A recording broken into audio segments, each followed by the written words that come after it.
Well, yeah, on the first day, and I'm pretty disappointed in myself. I had a lay-in actually, so like my wife had gone to work. I was in I lived in this. My first house was like this tiny Victorian cottage, which was like a barn conversion, where the door was about this high. So I kept banging my head. So yeah, I think about 10 o'clock in the morning, I woke up on that day. That was the final lie-in I had for 10 years, by the way. After that.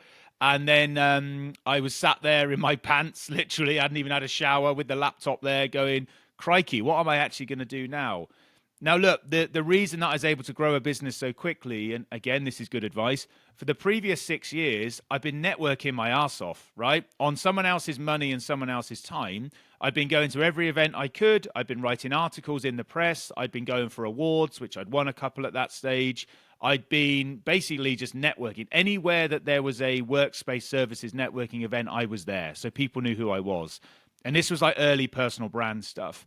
So when I set up and I was in the room and literally day one, I had a list of probably 3 or 4 people that I knew I could ring to say, hey, I've started this business. I'd love to have a chat with you to see whether or not we could have a conversation about delivering services to you.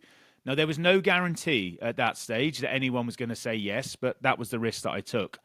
It just so happened, and this is, call it lucky, call it whatever you like.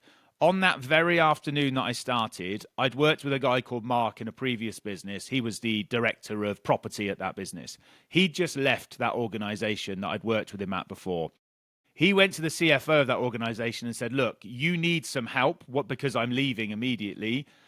You should go and chat to Andrew and let him come in and as a consultant just to help you get started, basically, to start transferring through the different services that we needed for property.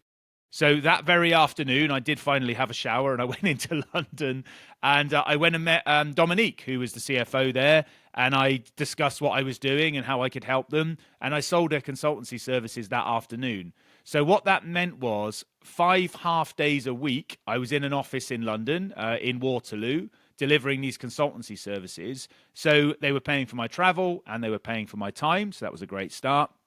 But then it meant in the afternoon, I could do everything else.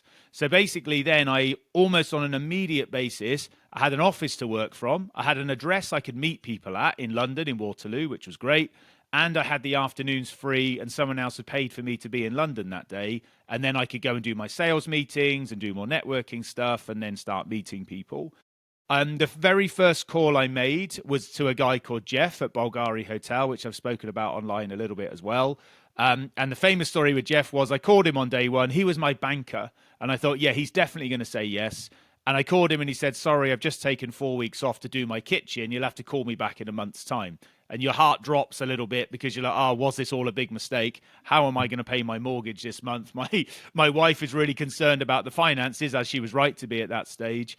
So yeah, that's literally the day one scenario. So I called Jeff and got a no, you need to call me back in 4 weeks. And I had the conversation in London with Dominique. And literally from that moment, which was the afternoon that I started, we never stopped. And then just the growth just went big from there.